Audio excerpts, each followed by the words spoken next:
มาสูงพี่น้องเขากูก็กูก้นยินดีครับตอนเข้าสู่สว่างขาวใจทุนในค่ะเนาะเมื่อแล้วก็ดิป้าพี่น้องเขากัดตัวไล่เฮ็ดหนังป้องหมูในค่ะเนาะว่ามันดิเป็นจึงหือในค่ะเนาะเฮ็ดง่ายๆค่ะเนาะเฮ็ดกินทั้งก้อยก็ไรค่ะเนาะใครเฮ็ดขายใครเฮ็ดกินก็ไรค่ะเฮ็ดง่ายๆก็ค่ะเนาะหยาบค่ะเนาะพบพรมาก็กัดด้วยจำกันค่ะเนาะก่อนดีๆกัดด้วยในก็ผักติ๊กไลน์ติ๊กแชร์ติ๊กติดตามปันพองค่ะเนาะหนังฮือดีฮันคลิปเหมือของข้าวที่เฮ็ดออกมาทั้งนาเที่ยงในค่ะเนาะโอ้เที่ยงอันนึงก็ผักติดตามผักติ๊กไลน์ติ๊กแชร์ปันเพจของข้าวอันไหนค่ะเนาะอันไหนค่ะด้วยเฮ็ดเหมือค่ะเนาะยันบัวเพจอันเก่าอันไหนค่ะเนาะยันบัวมันง่ายอย่างเปียเราค่ะเนาะ มันก็คาก็อะไรขึ้นมาลายเฮ็ดเพจเหมือนในค่ะเนาะผักติดตามของค่ะเนาะตั้งที่เหนือเพจโปกแล้วก็ที่เหนือ YouTube ค่ะเนาะหนังฮือดีฮันคลิปเหมือของข้าวในก็ผักติ๊กไลน์ติ๊กแชร์ติ๊กติดตามค่ะเนาะพวกความมาโกมากับด้วยจ้อมกันค่ะเนาะ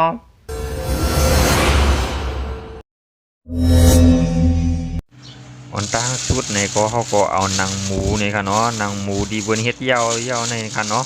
ที่เป็นหนังมันหลายๆนั่นค่ะเนาะยาวก็มาตัวมค่ะเนาะตัวไม่ยาวว่ามันชุกยาวในก็เขาก็มาตักออกไรยาวค่ะเนาะอันนี้ค่ะเนาะมันนี่ค่ะชุกเอาค่ะเนาะ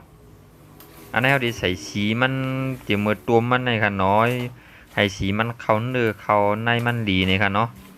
คือพองวานอีหยังมันจะได้เข้าไปใส่ค่ะเนาะดีใส่พอดีอุบก่อนค่ะเนาะอันนี้ได้เขาตึกใส่สีมันไว้มาไล่ค่ะนี่ค่ะเนาะอันเขาตักใส่ในซานี่ก็ยนบัวให้น้ำมันยวดในค่ะเนาะพวกกระตากมันในน้ำมันดิ่มเลยย่อยเลยไหลนี่ค่ะเนาะเขาก็เอาอ่างในขามไว้ตั้งใจมันในค่ะเนาะแล้วก็เขาอ่างในก็ดีเลยใจหลายอันของค่ะเนาะผมเฮ็ดน้ำได้ก็ผมต้องให้ชุกชักเหมือนในก็เลยค่ะเนาะอันนี้ก็ปิ่นอ่างมันยวงใส่เทียงอ่างนี่ค่ะเนาะอย่างคือน้ำมันตียวดในค่ะเนาะเพราะกาถอกในก็มันก็เตรียมเลยหยวดเตรียมเลยหมักมือในค่ะเนาะอันนี้ค่ะเนาะอันนี้เป็นหนังหมูค่ะเนาะเฮ็ดหนังป้องหมูในค่ะนี่ค่ะเนาะตัวมันได้มันก็ไม่ตัวพึ่งก็น้ำเพราะว่าให้มันชุกหนาล้านหนาลาค่ะเนาะเพราะว่าตัวเมก็ให้ตัวเพราะว่ามันอย่างอิดหนึ่งเรียบอย่างอิดเรียบดีช่วยง่ายเอานี่ก็เขาก็เอาออกแล้วค่ะเนาะย้อนปูว่าเขาก็ดีขึ้นอุบน้ำมันอย่างกั้มอยู่ค่ะเนาะเพราะให้มันชุกหนาตีก็อะไรค่ะเนาะเพราะว่ามันปิ่นฉีมันจังนั้นก็ไล่ของค่ะเนาะในค่ะเนาะอันนี้ได้ย้อนปูว่าเฮ็ดนำในก็มันดีไล่มันดีชุกซากอินค่ะเนาะเพราะว่าเพิ่มเฮ็ดนำเฮ็ดกินทั้งก้อยในที่ก็ตัวเมกัมไว้ก็มันก็ชุกของค่ะเนาะมันก็ไม่ได้ชุกซักนำค่ะเนาะอันในพวกเผยเฮ็ดกินทั้งก้อยเฮ็ดนำและเฮ็ดขายในเด็กก็แนะนำให้ช่วยมือตัวเมียวในค่ะเนาะมือตัวเมียวในมันได้ช่วยง่ายในค่ะเนาะมันจังว่าพอเขาตากยาวมันเฮียงยาวในมันได้ช่วยหยาบอินมันได้เกี่ยนในค่ะเนาะ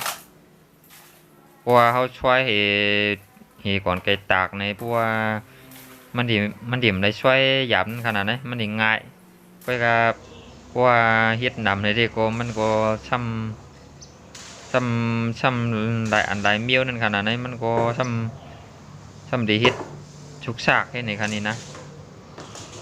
เพราะว่าเฮ็ดนำในที่ก็ช่วยไว้ก่อนไปตากในคันเนาะเขาก็ตัวเมียวก็ขึ้นมีดตากในคันเนาะเอาตั้งอันบินนังอีหยังมันตั้งนอกมันนี่ก็เอาไหวขึ้นหาเหลียดคันเนาะเอามันในก็ไหวล่วงให้เฮียงในขนาดนั้นขนาดไหนนังบูก็จะมีหลายเมี่ยวค่ะเนาะว่าเขาได้เฮ็ดอันเชียนยาวๆอันนั้นก็อันเยอะๆอันนั้นก็เขาได้เฮ็ดอันเป็นปีเป็นปอดนั่นค่ะเนาะมันก็มีหลายอันหลายเมี่ยวหลายจ้าหลายอย่างค่ะเนาะเหมือนจังอันเบิ้นเฮ็ดอันอย่างก็หนังป้องเนื้ออันว่าที่ในค่ะนี่นะมันก็มีหลายอันหลายเมี่ยวค่ะเนาะเพราะว่าอันเบิ้นเกี่ยวกินได้ก็มันก็ได้เป็นเชียนยาวนั่นขนาดไหน มันจังพวกมันมีเครื่องบ่จานเชียนยาวในพวกเฮาซอยนี่พวกมันเฮียงยาวมันได้หยาบนั่นขนาดไหนพวกอันเชียนยาวในเฮาซอยมื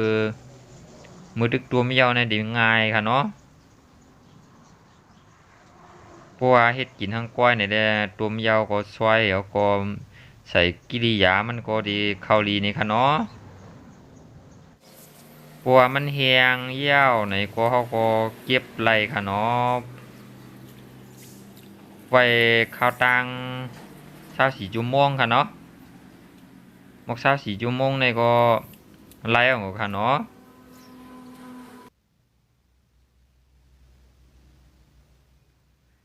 เพราะว่าครบ24ชั่วโมงเอาในก็เพราะว่ามันแห้งยาวในก็เพราะว่าเลียดเข้มในก็เขาก็เอามามักคือของหวานอันในค่ะเนาะเขาดิซอยในเครื่องในค่ะเนาะเพราะว่าละเฮ็ดน้ำได้ค่ะเนาะในค่ะเนาะเครื่องซอยค่ะเนาะเพราะว่าเปิดไข่ไล่จังไหนค่ะเนาะ เปิดไข่เฮ็ดแคบหมูขายนังป้องขายค่ะเนาะเครื่องซอยค่ะเนาะอันนี้ค่ะเนาะมันดิเป็นเชียนยาวจังไหนค่ะเนาะอันนี้ค่ะดิเป็นแห้งยาวไปมาซอยนี่ค่ะเนาะอันเป็นหมุนให้เป็นคือของหวานค่ะเนาะนี่ค่ะเนาะเขาใส่สีมือตัวไม่ยาวก็มันดิเลียงสองอ่องจังไหนค่ะเนาะนี่ค่ะเนาะเขาก็มาควรให้คือของหวานกิริยามันเข้ากันค่ะเนาะมีอย่างนำก็ค่ะมีคือของหวานนั่นเองค่ะเนาะ มีสีก็เองค่ะ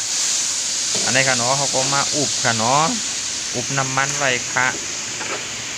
เพราะว่าน้ำมันมันเหลือเท่าไหร่ก็เอาหนังอันเขาซอยล่วงแล้วค่ะเนาะเขาก็ใกล้ๆควรปั่นค่ะเนาะเพราะว่าเป็นเพียงไหนนะครับเพราะว่าเขาเฮ็ดนำในเขาดีเลยเอาเตียงเขาเจ้าในฟองเขาเจ้าในใส่ค่ะเนาะมันดิ่มได้จับกันค่ะเนาะนี่ค่ะเนาะเขาก็อยู่ควรปั่นให้ในที่ค่ะเนาะเพราะว่าเขาใกล้ควรปั่นไหนก็มันดีจับกันมันดีหยาบค่ะเนาะอันพวกเป็นเชียน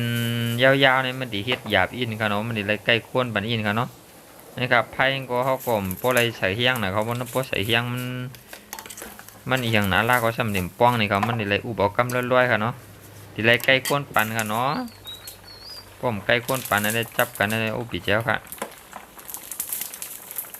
ใช้มีพวงข้าวเจ้าเฮ็ดได้ก็ดีควรง่ายอินค่ะเนาะผมใช้พวงข้าวเจ้าได้มันก็ดีควรหยาบค่ะเนาะเพื่อพวกเฮ็ดกินทั้งกล้วยได้มันตับใส่ก็แล้วครับมันมีก็มีอินก็ได้เนาะ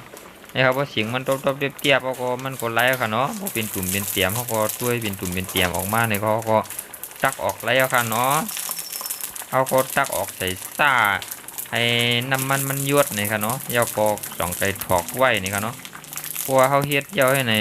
ทอดกำเหลวมันดิ่มป้องค่ะเนาะเขาดิไล่ไว้เคียนหนึ่งขึ้นที่ไหนค่ะเนาะ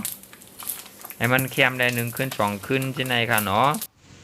เพราะว่าเขาให้ในทอดกำเหลวได้มันดิ่มเค็มค่ะเขาก็ใส่ไว้ในชายก็เพราะว่าน้ำมันยั่วเอาเนี่ยก็เขาก็ถอกไว้ในอ่างเยอะๆให้มันเจียวกัดนั่นขนาดนี้มันจังว่าเขาเฮ็ดไว้หมุนเมื่อในหมุนมือพกมากก็เขาก็ถอดกินแล้วค่ะเนาะ